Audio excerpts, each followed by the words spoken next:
Good morning and welcome to today's webinar. What does inclusion have to do with risk management? My name is Severia and I'm the Communications Manager for Transforming Youth Outdoors, also known as TYO. TYO was created to scale the impact of outdoor youth development and transform the lives of youth by providing best practices, tools, and support to individuals and organizations working with youth, such as yourselves. We are a technology platform that enables those in the field of outdoor youth programming to learn, share, network, and build upon our successes. Membership to TYO is free, and you can sign up at mytyo.org. And our webinar series is just one of the many ways that TYO connects you to experts and valuable learning opportunities. It is my pleasure today to welcome back Aparna and Ava from the Avarna group, and joining us for the first time in our webinar series is Steve Smith from Experiential Consulting. These three are the perfect group to be addressing today's topic of helping us identify barriers and explore opportunities to integrate your inclusion efforts with your risk management plan. Aparna, Ava, and Steve, thanks for joining us today. And I'm turning it over to you. Fantastic. Well, good morning, everyone. It's really a pleasure to be here with you all. And I'd like to thank TYO and the Avarna group for partnering with me in presenting this webinar today. We're really excited to do it and to share this stuff with you all. I see that Aparna has joined us. Welcome, Aparna. Just a few words about me. I'm Steve Smith from Experiential Consulting, LLC, and I've worked in outdoor education for over 20 years. My specialty is risk management, program design, and staff training. I've also worked in the field quite a bit. I've been a mountaineering instructor and also held administrative leadership roles with national organizations, including Outward Bound and the Student Conservation Association, among others. I did spend the last 3 years as the chair of the Wilderness Risk Management Conference, which was really a pleasure, and I'm still on that conference steering committee.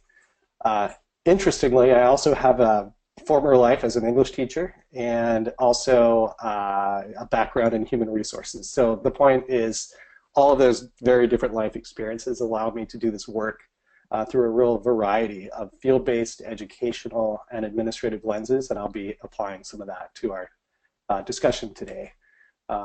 My company, some of the specific services that I offer for my clients include full audits of their programs, critical incident response tools, training, incident reporting methodology, field policies and procedures, creating staff manuals, and presentations to staff and board like the one we're having today. So again, it's a real pleasure to be here with you folks, and I'll turn it over to my colleagues at the Avarna group. Great, thanks, Steve. Just a quick note, Steve, I'm seeing that there's something happening with the Prezi, so I'm going to send you off to fix that while we introduce ourselves. I don't know if you can. Great. So, hello everyone, I'm Ava Holliday. I'm one half of the Avarna group. I became interested in diversity, equity, and inclusion efforts in the outdoor and environmental space as a PhD student at the University of Washington, and my dissertation, which is a work in progress, is about diversity, equity, and inclusion in the outdoor, environmental, and outdoor recreation area or arena. And I also have worked as an outdoor educator. I worked for the YMCA Bold and Gold program for a couple of years and really cut my teeth as an outdoor educator there. And then did a little bit of work with the National Outdoor Leadership School, which is where Aparna and I actually connected.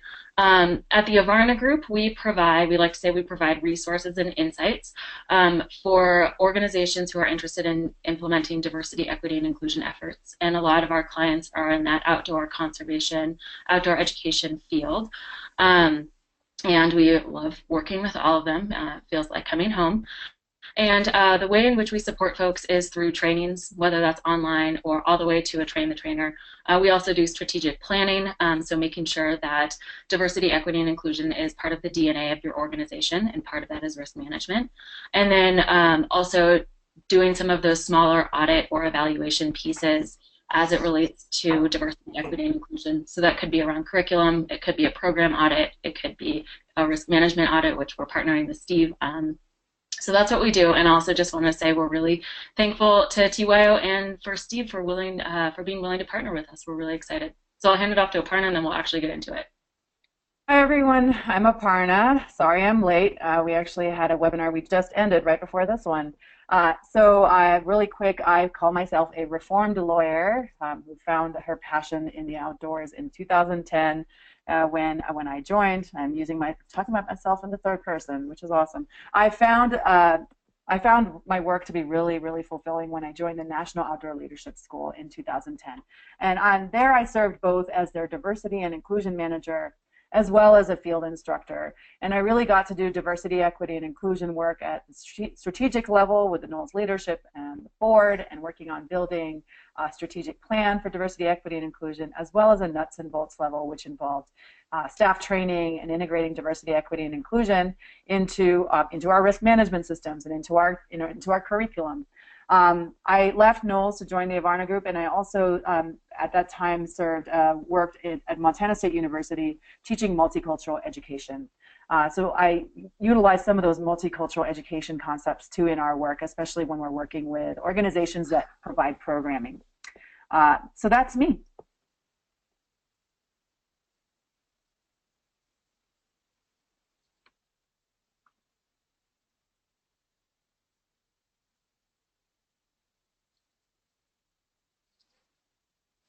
Steve, you might be on mute. I think you're up, Ava. Sorry about that. So we are going to just talk a little bit today about the framing.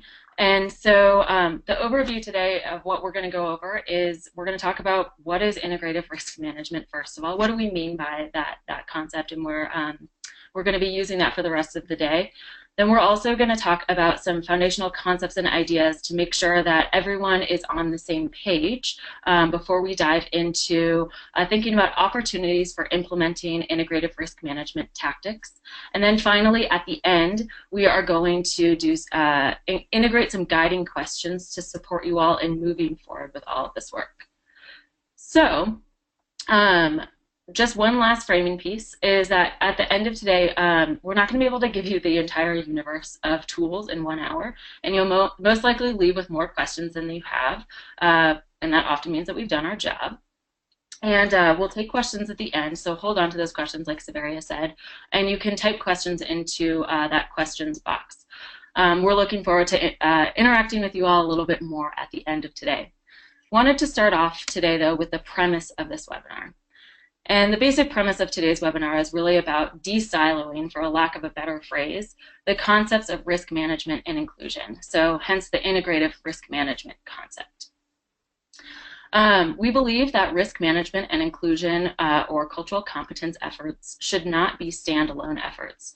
Traditional outdoor education and youth development risk management processes have been really great at giving their staff tools and strategies for mitigating that unwanted risk as it relates to illness, injury, and environmental factors. However, traditional risk management has not done as well in integrating and recognizing emotional risk as it relates to both social exclusion and participants' past relationship to either physical or emotional trauma. So the premise of this webinar is to show that risk management practices should actually be integrative rather than siloed in your organization. So that means your risk management practices should consider the entire participant as well as reflect your mission, your program values, and specifically those values around diversity, equity, and inclusion, and cultural competence. So if you got nothing else out of this webinar, that's really what we're trying to do here, is de-silo or desegregate, whatever word makes sense to you, this idea of cultural competence, inclusion, and risk management. So now I'm going to hand it off to Steve, who's going to walk us through some basic concepts. Great, thanks so much. So the first concept that I'm going to cover here is making a useful and perhaps nuanced distinction between two terms that people tend to use fairly interchangeably: risk management and safety. And I'd like to define those a little bit more so we're all talking about the same thing. People use these terms interchangeably, but safety is actually a bit of a loaded term. If you look up the definition of safety, it means free from harm or risk. So imagine your outdoor programs operating outdoors with people and changing dynamics and weather and environments and wild animals, and tell me if you feel like you can truly operate free from harm or risk. It's disingenuous to claim that you can provide or much less guarantee safety on your programs or keep your participants truly safe. So the preferred term that our industry has evolved to use is risk management. And that acknowledges that there is risk. There are risks to be found in outdoor education, and these risks need to be accurately assessed and effectively managed, both for their educational value and their potential consequences. So in a way, risk is more about uncertainty, which can be positive or negative. So the key point here is making a distinction between risk management and safety. We can never guarantee safety, but we can manage risk on our programs. That brings us to the next point, which is this distinction, or this important point about risk benefit and risk consequences. So we live in a risk-averse society. I think you all know that. But because we work outdoors and we deliver the kinds of programs that we do, we know that risk-taking is a good thing and an inherent part of the learning experience. So, for example, social risk, emotional risks, physical risks, these are all elements that we're familiar with in delivering outdoor programs. So the metaphor we're using for you today is to think of risk as a two-sided coin. One side holding the unintended consequences, the impact on people or the program, the bad side, and then the other side of the coin being beneficial risks tied to the educational outcomes of the program itself. So risk is not something that we're trying to eliminate at all. It's something that we're trying to accurately assess, intentionally utilize, and effectively manage on programs. Hope that distinction makes sense to folks. So this kind of brings us to the third philosophical underpinning here for you, and it is that the risks we take on our outdoor programs are not taken in some vacuum. They're taken in the context of your organization's purpose and mission. Why are you running these programs? The amount of risk that any organization is willing to take and the manner in which they invest in prevention and response to incidents and staff training and resources and equipment, all that stuff, are reflections of that organization's values and their priorities. So again, risk management tools and culture needs to be aligned with your mission and your values, not appended later. It's not a 3-ring binder that sits on the shelf. It's not a product. It's a process, and it's part of your, inherently a part of your organizational mission, program values, and your culture. It's not developed in a silo. So Ava talked earlier about de-siloing, and this really applies to this slide here. So imagine a climbing guide service, a guide service in Washington State, a survival school in Utah, and a summer camp in Maine for kids. They all have very different purposes and goals, different DNA, if you will. And naturally, they don't share the same views towards risk-taking or the benefits that can come from taking risks. So even if they're all going down the exact same trail, or the exact same river, they're doing it for different reasons and will likely do it in very different ways with a tolerance for different kinds of risks and consequences along the way. So getting to the point, a program that has inclusion and diversity as one of its key values needs to make sure that their risk management systems are built with that goal in mind, not working at cross purposes with that goal. And integrating these things is super important, and Ava is going to give you an example now of one way that you can work towards doing that. Great, thanks, Steve. So, we really think that it is important to understand the relationship between cultural competence and risk. And so the general idea here is that participants' experience, backgrounds, and identities may shape their relationship to the experience, to the risk, to their outdoors. So cultural competence at its core is this ability to flex with difference, to work with folks who are different from you, to be self-aware, and to be able to have those skills and tools to be able to have high-quality conversations and interactions.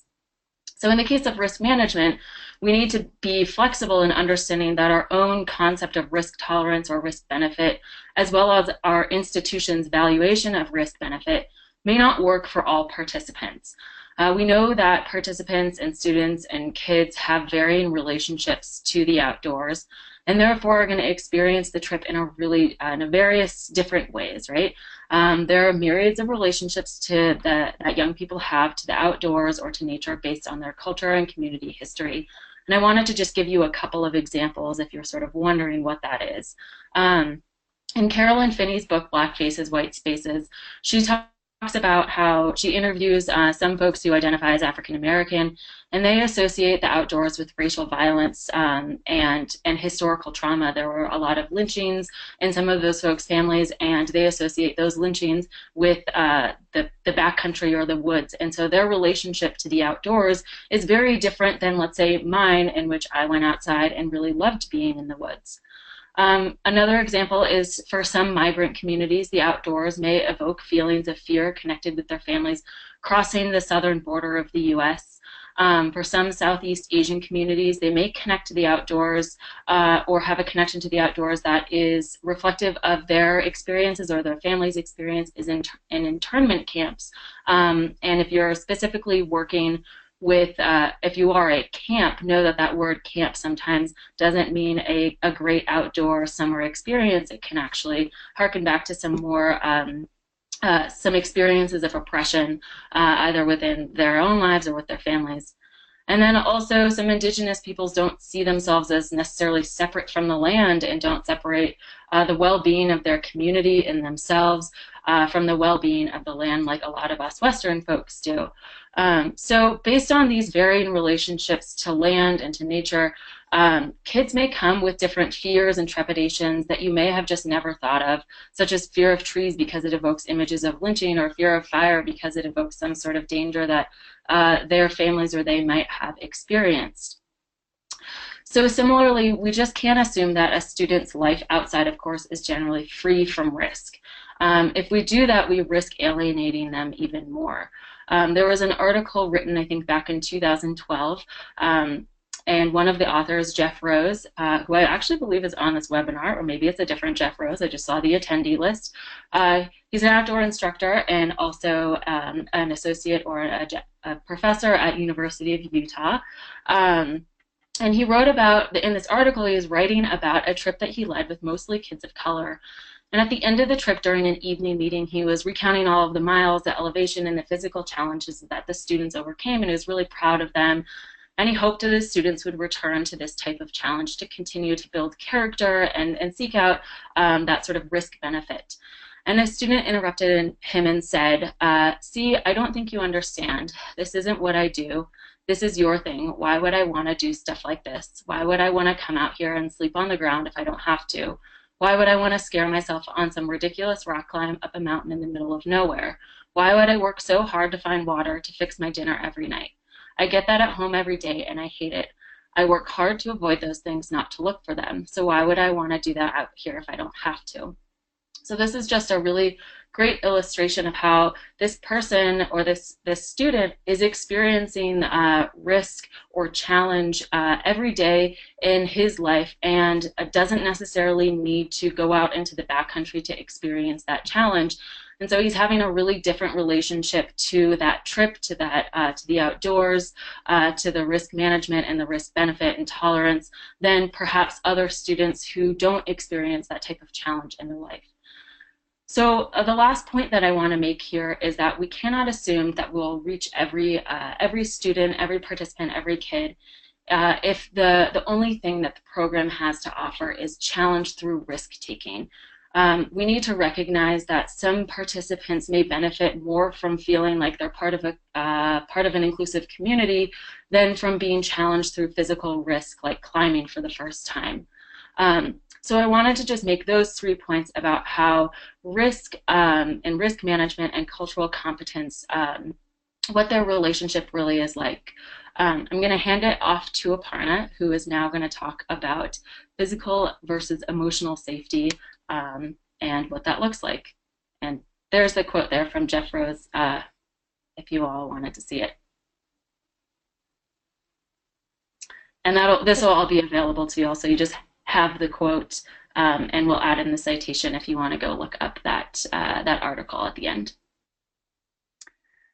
So I wanted to talk about another core concept of integrative risk management, which is really about shifting our paradigms and starting to think about physical and emotional safety as integrated rather than independent notions. So this first little bubble here is what we typically think of as physical risk. And physical risk is, and we can zoom in a little more, Steve, on that first bubble, and that's the idea of injury, illness, lightning. Pretty typical, I think, that most folks who are in outdoor ed view these images and say, yeah, that's what we think of as risk. And then there's emotional risk, and that's really hard to actually illustrate it, but this top left photo of social exclusion, we know bullying happens, we know micro level aggressions happen on trips. There's relationship to trauma. There's also relationship to the environment, and Ava talked a little bit about how we all have very different relationships to the outdoors and to nature. So most outdoor organizations either completely ignore the emotional piece, or they only consider it if it leads to visible behavior change. Like, for example, when a student who might be bullied feels homesick and then starts exhibiting a lack of motivation and then starts acting out, and then that's when you start documenting it, right? But we would encourage all of you to start thinking differently. And on a basic level, depending on where you're at as an organization, your integrated risk management model may lie anywhere along this continuum. So we have a continuum here, and the very left side of the continuum, you can view these two as different risks, different types of risk. So emotional and physical as separate. So we have here an image of a balance with a heart and a brain. But if that's the case, remember that both of these risks really warrant management. So if your goal is, as outdoor educators, is to provide high quality education in an outdoor setting, then physical and emotional risk should both be seen as barriers to us doing our best work and delivering the best programming. In addition, there really has to be a recognition that emotional harm in and of itself has as much impact as physical harm. Often, we tend to stigmatize emotional harm or just not consider it as important because it's not as easy to see visibly. But just remember that it has as much impact. Now, if you're ready to think about it, physical and emotional as more integrated, we have sort of the next piece of the continuum, more toward the middle, moving along. If you think about them, you may view them as separate but intertwined. That is, physical risk can lead to emotional risk and vice versa. So I have 3 scenarios here that really illustrate this point, all of which have happened in Ava's or my experience, or Steve's.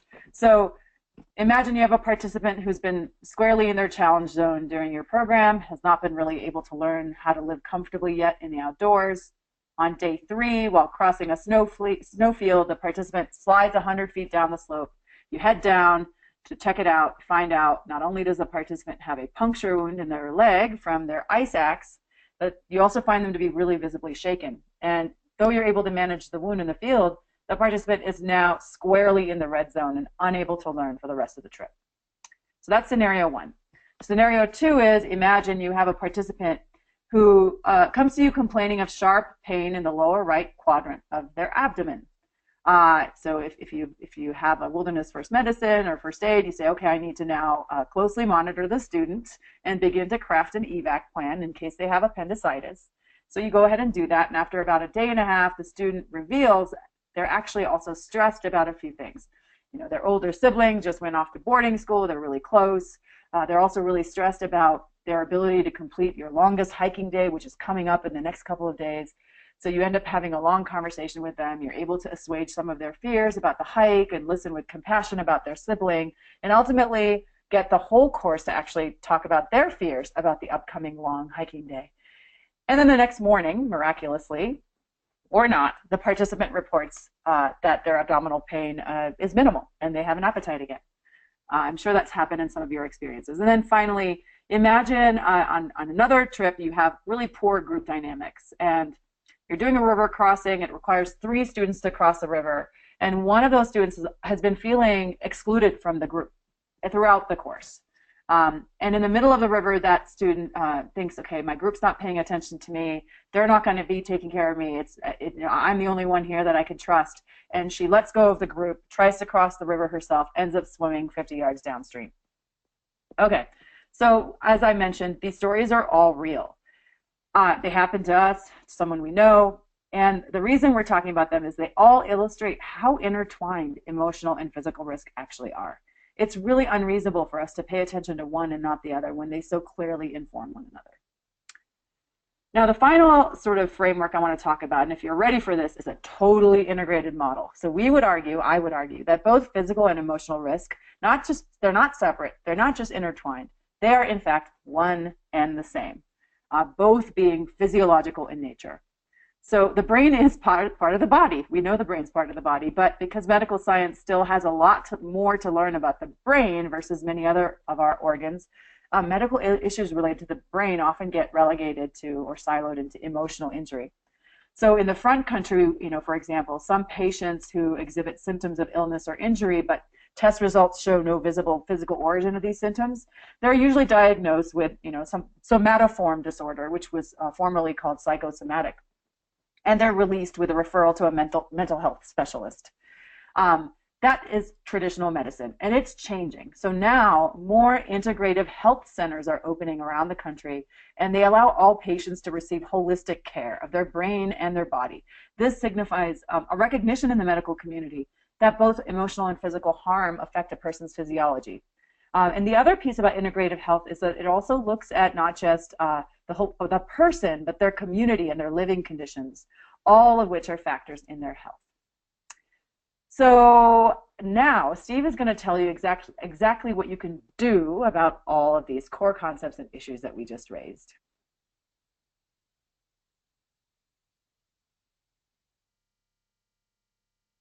Steve, you might be on mute. All right, I think that's probably a little better. Thanks, Aparna. So we're going to talk now about opportunities for implementing these integrative risk management practices that we have, actual strategies and things you can do at a program operational level to address some of the issues that we raised. So all of that which preceded was to establish that if an organization says that they value risk management inclusion, then they need to eliminate the operational elements, the barriers they have that may be working at cross purposes with their goals. So we've established some of these foundational concepts, and we're going to give you some specific examples now. We also provided you with all of these tips via an attachment to this webinar. So you have these available as well. So the first thing we want to talk about,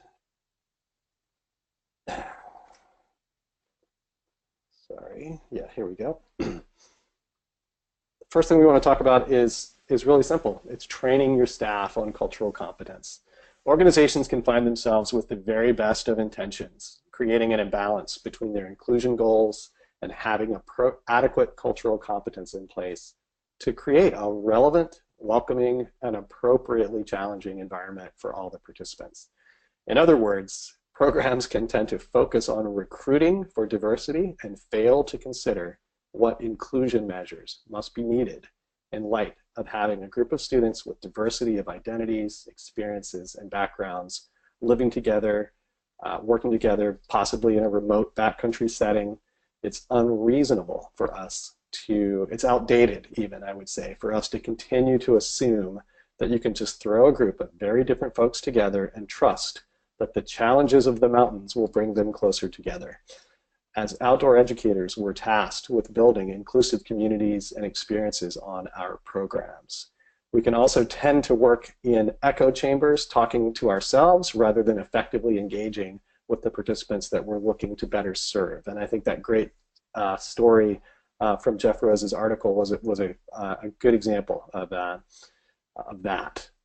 So again, often our equity and inclusion efforts get relegated to all of these external pieces like student recruitment rather than the internal work that we need to do as organizations like staff training, admissions, curriculum, program delivery, and having a culturally competent approach to all those facets.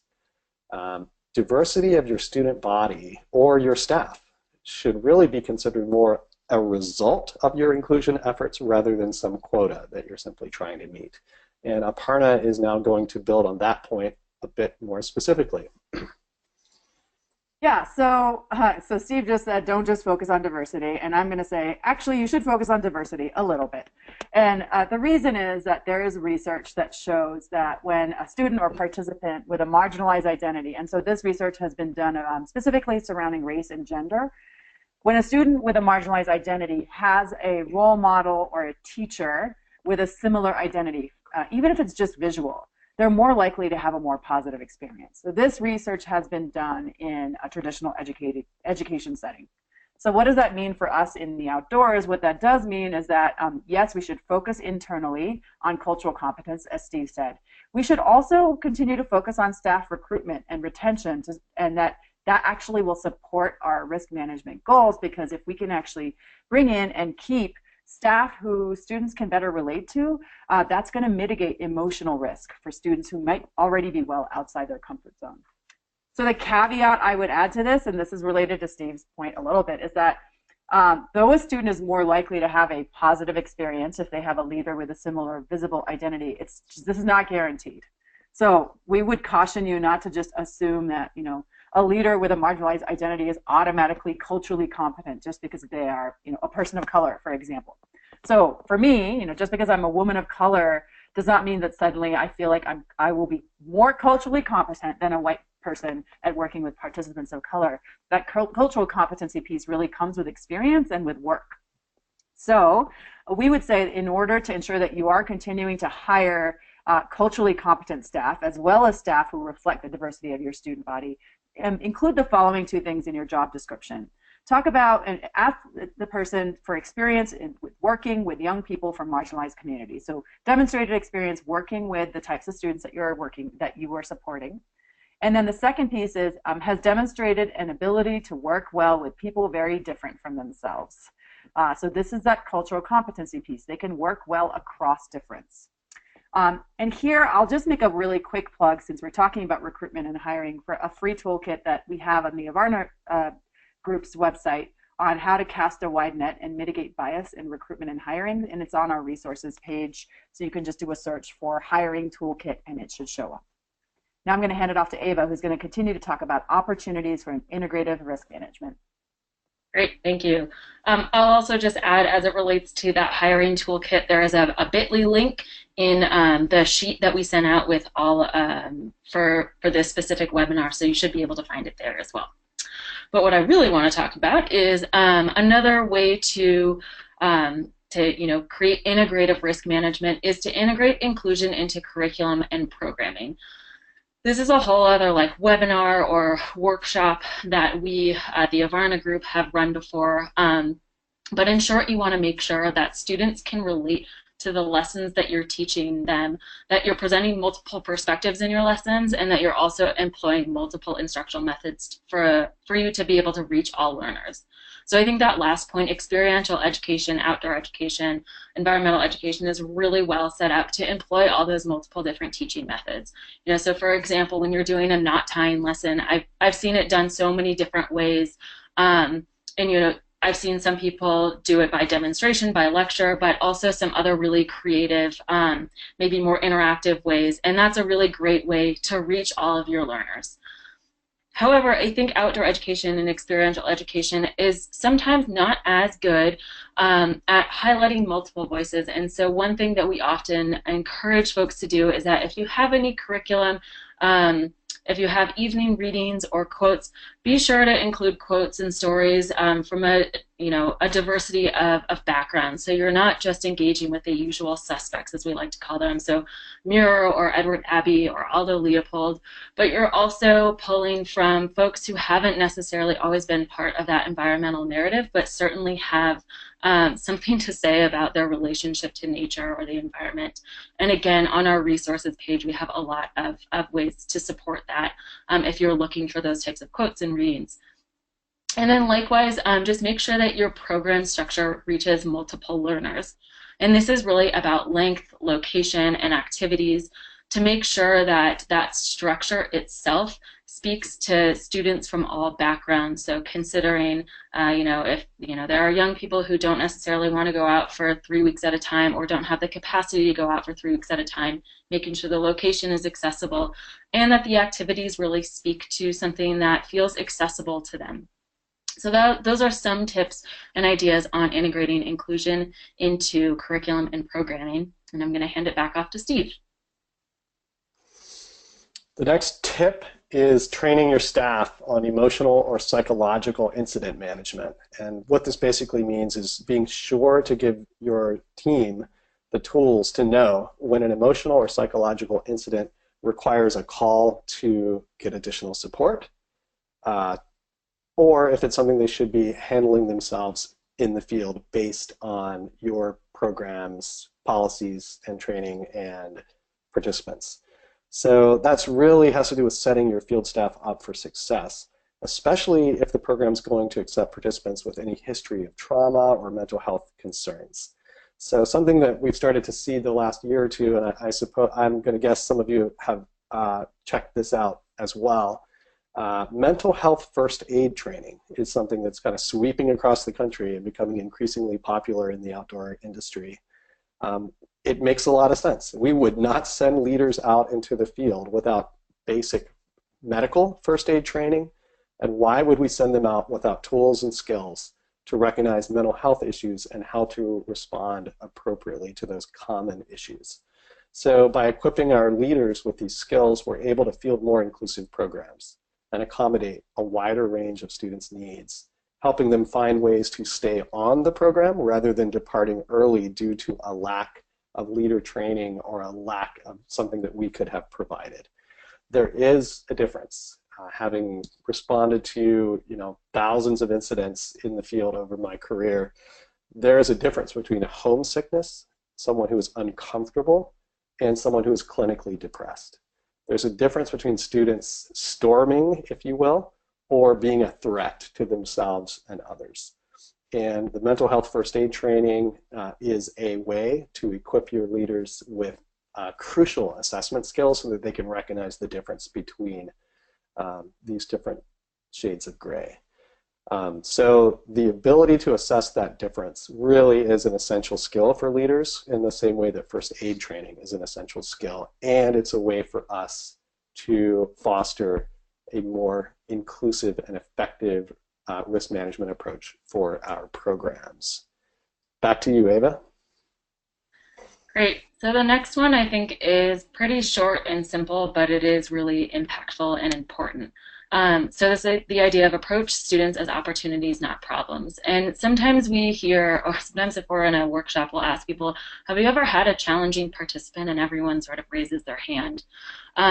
We encourage folks to flip that paradigm and think about how that participant or that student is challenging you and how you can better engage with that person whose behavior isn't necessarily meeting your expectations. So trying to figure out specifically what that gap is and what do they need in that moment. At the very beginning of my outdoor education career, someone once said that there's no bad students, there's only bad situations, and that's really stuck with me.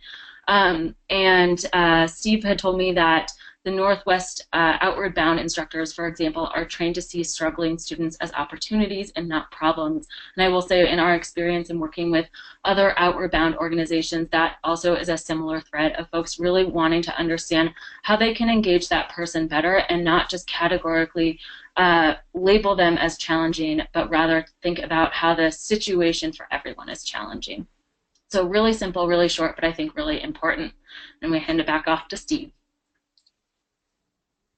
Thanks. So several of these examples here have kind of focused on things we do in the field. Here's one that we do administratively long before the students arrive in the field. And it has to do with the actual participant enrollment experience. A negative enrollment experience can really create some unintended barriers for folks, and it's the root cause of many of those can have to do with cultural competence on the part of the organization or the folks who work in that department. So, misguided collection and follow-up on medical screening materials could be an example.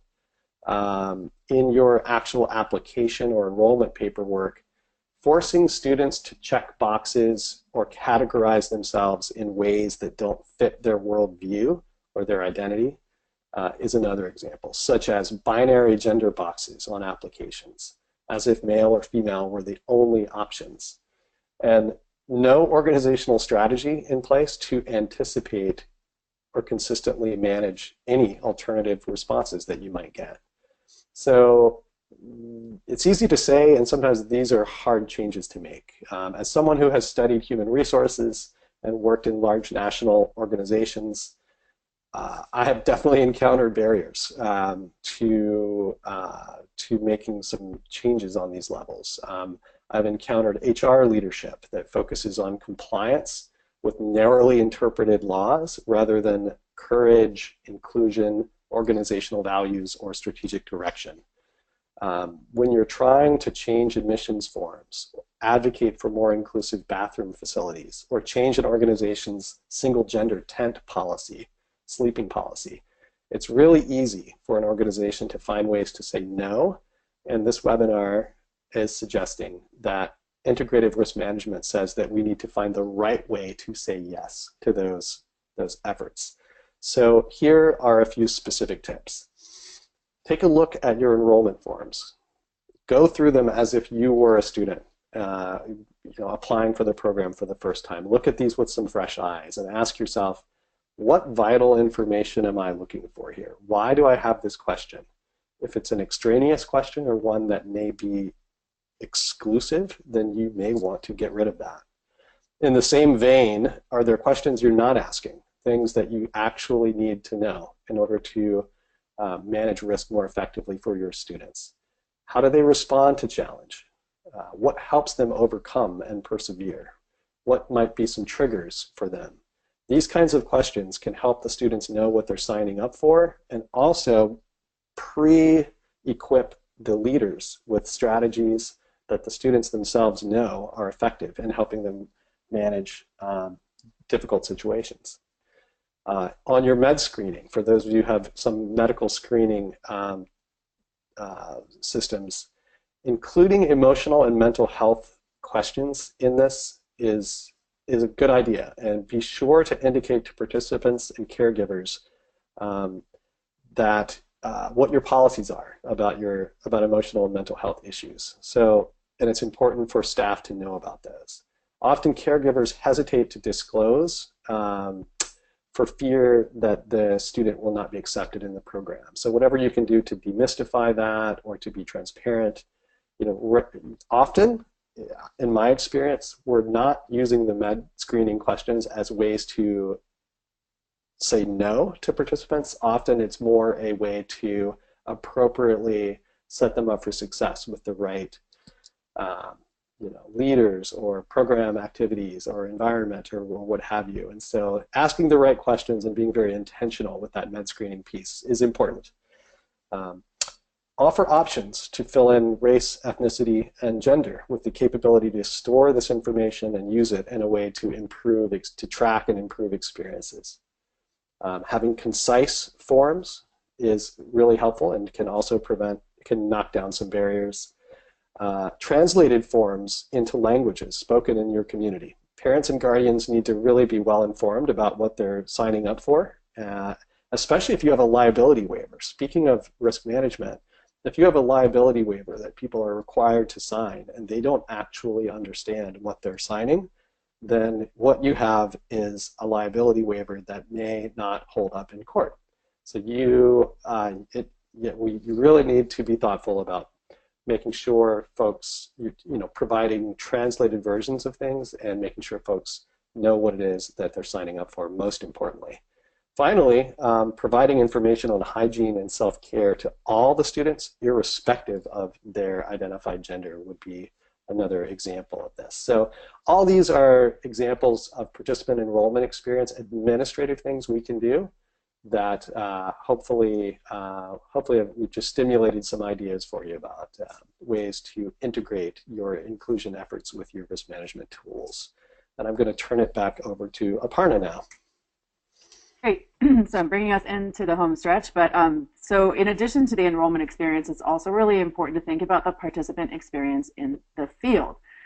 And some of this is administrative, some of it is stuff you're going to do in the field, but it really requires examining your policies, protocols, procedures, other keywords to identify who you might be inadvertently excluding.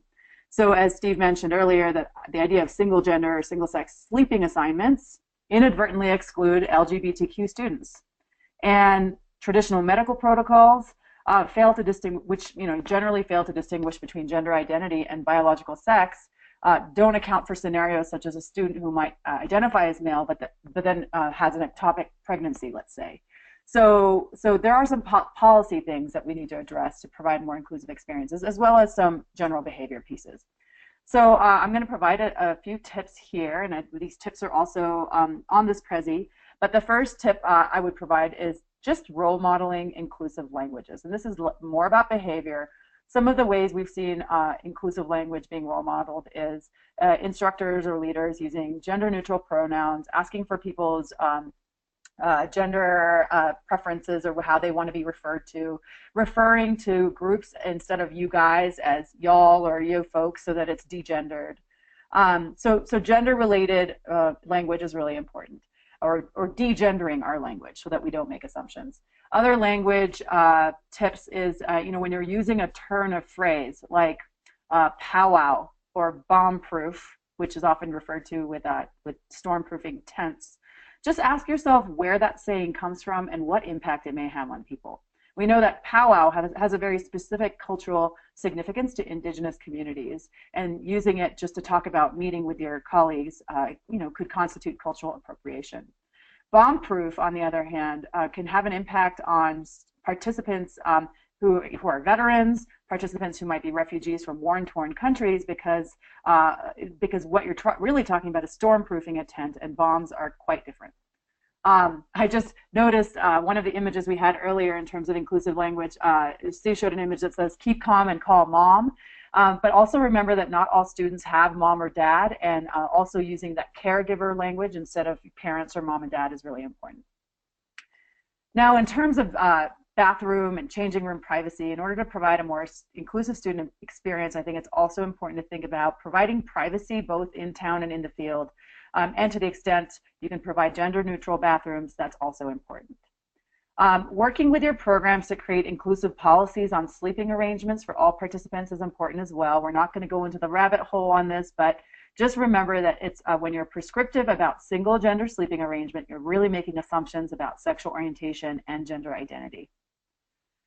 Consider all students' connections to the environment. So as Ava mentioned earlier, students have different connections based on their culture, based on their community. Some students might have fear of fire, fear of the dark, fear of trees, associations of farming with labor, associations of camp with internment camp. So one of the tips that we've actually, someone told us recently, was instead of assuming that some student is going to find an experience to be amazing, so instead of saying, wasn't that amazing? Saying, how was that for you, opens up the conversation so that every student can reveal what their particular experience was.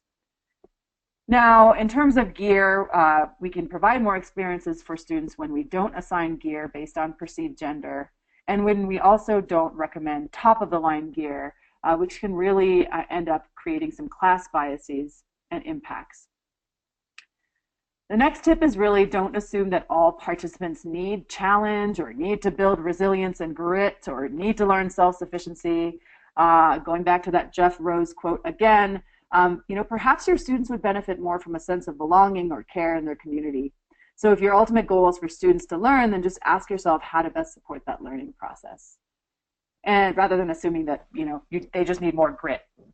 And then I would just say, finally, be versatile and nimble and flexible in changing your program structure and activities based on the needs of the group so that you can provide a positive experience for every participant.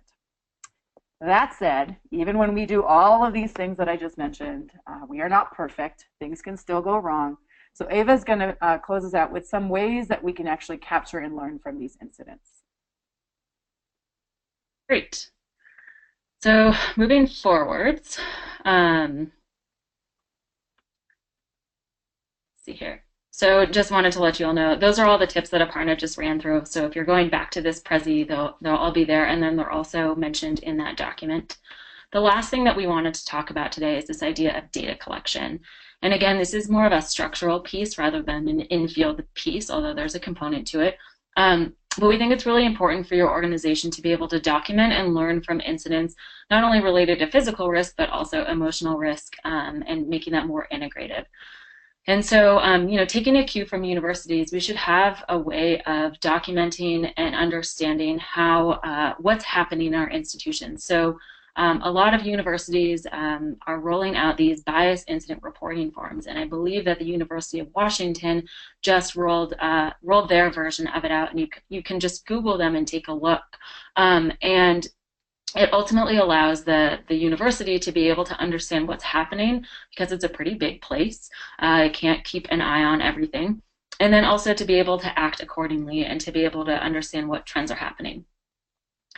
In terms of the outdoor field, this also can be this sort of bias or incident reporting form can be applied to the outdoor and environmental field. I think that when in my own personal work and then also in my research of outdoor education, found that the forms for risk management or incident reporting often really only have a box for behavioral issues and nothing else as it relates to social inclusion or exclusion. And so it's the only way that an instructor is able to report out or report back to the organization about what's happening. And while I think that it is definitely true that some students are really having individual behavioral issues, for others, that misbehavior might be linked to some issue related to social exclusion or program structure not working out or anything else that we mentioned above. So to mitigate this issue, you want to add an inclusion lens into your reporting and data gathering.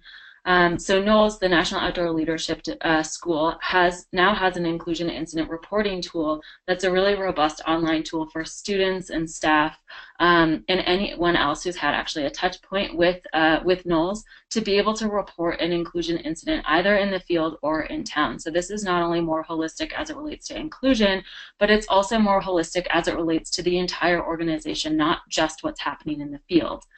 They do send out, I'm pretty sure currently they send out a one-pager that goes into the field for the course leader or the person who's in charge out in the field. And then that becomes part of their paperwork, and it allows for them in the field to be able to document and discuss and learn from those inclusion incidents. And then when they come back from the field, they enter that report or that incident into the online tool. And ultimately, it gives NOLS this ability to be, or any organization who implements this, the ability to understand not only what's happening in the moment and what happened on course, and so they can debrief that, but it also gives everyone some longitudinal data regarding inclusion. It's a great way to track whether you're increasing or decreasing inclusion in your organization, which has traditionally been really hard to document. So that's one way that NOLS and some universities happen to be applying an inclusion lens to their data gathering processes. There are a couple of different ways that this could happen based on what your organizational or programmatic structure might be. So instead of us being prescriptive about how you should apply an inclusion lens to your data gathering, we instead just encourage you to ask yourself these 3 questions, which is, do you have the capacity to measure inclusion and exclusion on your courses? And if not, how can you do that? The second question is, do field staff and students have the opportunity to learn on course from those mistakes or those incidents? And then finally, do you have structures not only to learn in the moment, but also learn from trends? And then there's sort of a sub-question there of, from those longitudinal learnings, do you have the capacity to integrate those learnings into your organization? So not only are you learning, but you're also applying that learning to new structures and new policies and practices. So that's the data gathering piece and the last big chunk of our webinar, and I'll hand it off to Steve to wrap up. Thanks, Ava. So we really want to encourage you to apply the learning from this webinar to your own programs. And we have a few questions, guiding questions, if you will, to ask yourselves. So the first one is really digging into the heart of all this. Do your efforts at risk management work at cross purposes with your inclusion goals? If you think that might be the case, go ahead and list some examples in the chat box just to share them with your colleagues here. Second question is, are you training your staff effectively on cultural competency? How do you monitor and train if that is actually effective? Does your organization fundamentally see challenging participants as problems or as opportunities? I would encourage you to look at the language that you use in your training and your field manuals and your incident reports that come in and the debriefing that happens after programs, and really critically question this key point. The fourth one is a really interesting one to me personally. When an incident occurs, do you ask, whose fault was this? Which is blaming. Or do you ask, what can we do to keep this from recurring? Which is learning. And that is a crucial distinction that helps to really foster learning from incidents, and I think create an environment in which you can effectively integrate. Finally, do you have methodology to track and measure inclusion and cultural competency related incidents on your programs? Look at your incident report form and ask yourself if you're really identifying those incidents where inclusion could be a root cause of the issue at hand. So we want to help, and we know you have some questions. We want to get to those. If you would like any help applying any of the things that you learned today, we, between Experiential Consulting and the Avarna Group, we are offering an integrative risk management consulting service to you. That could be simple in the form of hourly consulting, a phone call or a meeting to give you some tools and help you use them. It could be a comprehensive audit of your current systems, which a few of you asked about in the question box. It could be building out a comprehensive risk management plan for your organization. It could be building out separate components for your risk management systems, like incident reporting methodology or med screening, for example. It could be training your staff how to use these tools and understand these concepts. It could be making a presentation to your board of directors to get them up to speed on investing in the tools and resources that you need to integrate your risk management with your inclusion efforts. And so we just encourage you to get in touch with us and let us know how we can help you. I'm going to turn it back over to Ava now to facilitate any questions or discussion that folks may have. Great. So I'm going to go through, there's a couple of really great questions in the chat box, and then if you all have more questions, feel free to type in. I know it's 10:59 here in California, and so if you have to hop off, that's fine. You're welcome to email either one of us or any three of us if you'd like to get in touch. But this first question is, any specifics on changing the single gender tent policy? Teachers and parents really like it and want to know that it's in place. How have organizations altered this? And I think that this, in terms of how organizations have dealt with this, in some ways it depends on their program structure. If you're, if you're talking with teachers, it sounds like your specific program might be working with schools that are intact groups versus bringing together a unique group, and so that's going to change a little bit. I do think that the this single gender tent policy is no longer particularly useful. As we said earlier in the webinar, it assumes sexual orientation, and then it also potentially can make someone feel uncomfortable based on their gender identity if they are transitioning, if they have transitioned, or if they identify as genderqueer. Then a single gender tent just doesn't necessarily make sense. And so there are various different ways you can use this, but if you are wanting to move more towards a gender-neutral tent policy and you're finding that there is resistance, I think an important place to start is to gather those teachers, those parents, whomever is resistant, and ask them, what do they really like about that single gender tent policy? Are there pieces that they really like that you can sort of talk about how that actually might not be working? If it's a privacy issue, when I work on course, I always create some sort of group agreement around what type of privacy folks want in their tents, irregardless of gender, gender identity, and sexual orientation. So that is sort of a really long and big answer. Aparna, Steve, do you want to add anything? I would just add, we have a inclusion tips for program and field staff toolkit on our resources page that goes through a bunch of different options for addressing the single gender sleeping arrangement quandary. And the short answer is it depends, and I know that's frustrating. And we're also happy to continue the conversation offline because this conversation can quickly get into a rabbit hole. Great. So another question is, it says, in our community, we've gotten feedback that asking for, quote, preferred gender pronouns can be perceived as exclusive. For some trans folks, this implies that their true gender identity is their preference and not who they truly are. We are now shifting to what gender pronouns would you like to use when referring to you. I'm curious if others have gotten this feedback. Yes, if we had said preferred pronouns in this webinar, that's a mistake on our end. That's feedback that I got a couple of months ago and have been just trying to incorporate into my own way in which I talk about this. And some ways that we have thought about it is just asking, what's your gender identity? So it's no longer really about pronouns, it's about that person's gender identity, because pronouns is one portion of a person's gender identity, but not the entire picture. So thank you for bringing that up. That's a great point. If we had misspoken, that's on us. And I think it's really important. Aparna or Steve, do you want to add anything? Nope. Nothing to add here, thanks. Great. There's a lot of logistical questions. I just want to run through this Prezi, and this recording will be available to you. It'll be sent out to you in a follow-up email. And then in terms of resources, if you all, there's the one-sheeter that we created for you all that's in the chat that was also in a follow-up email, or will be in the follow-up email. And that has links to all of the different resources that we talked about today. So we're getting quite a few logistical questions, and that should cover it. And if we didn't cover that question, you are welcome to email us.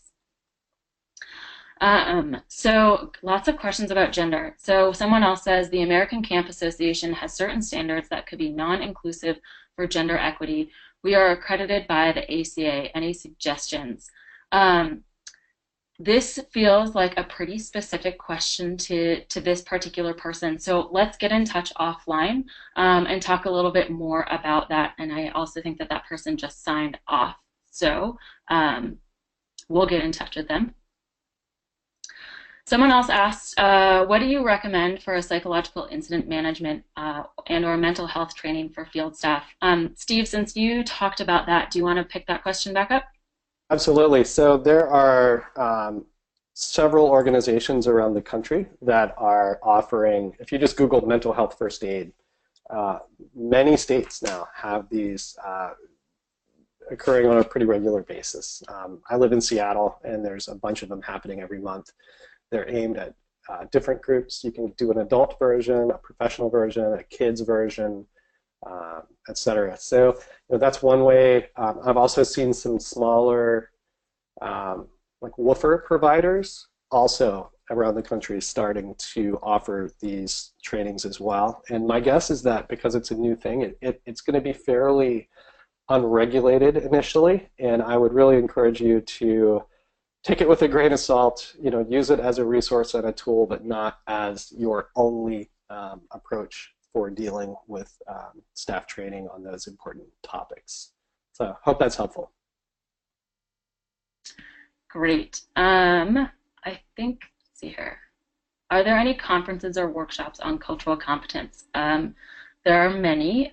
So at the Wilderness Risk Management Conference, I would look at their offerings. Proposals are just being solicited and it's just about to close, but I would take a look at that. And then also increasingly at the Association for Experiential Education, AEE, there's quite a bit on cultural competence, diversity, equity, and inclusion. And so those are some places, at the SORP conference, Society for Outdoor Recreational Professionals, I believe, Aparna and I will actually be running a workshop there. It's a pre-conference workshop.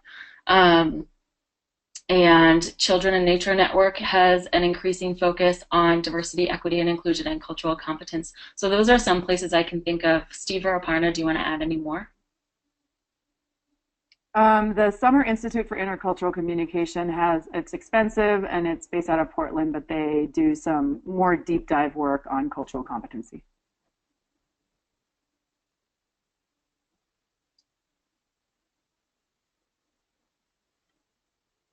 Great. So I'm not getting any more questions. There is one more. Someone is adding on to this piece on mental health. And so this person wants to add, all Knowles Wilderness Medicine courses will include a mental health and PFA. That's awesome. And people should be sure that they understand that mental health training and psychological first aid training are actually two different things. Great. Thank you, Paul Dreyer from Avid for Adventure, I believe, for adding that in. Any other questions or thoughts? I think that we got them all.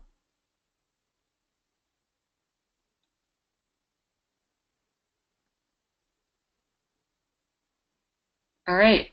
I'm going to hand it back off to Severia, but first just want to say thank you all for being here, for participating, and please don't hesitate to get in touch with either Steve or us here at the Avarna Group.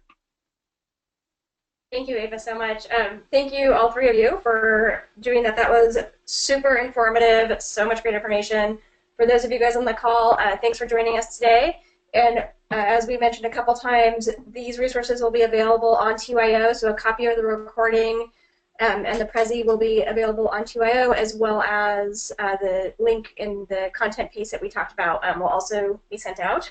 So thank you guys very much for coming, and thanks for spending the morning with us. And thank you to the Avarna Group and Steve for a really, really great webinar with tons of good information and lots of good food for thought. So thank you guys so much again for joining us. Thanks, everyone. All right, have a great day. Have a great rest of your week. Thank you.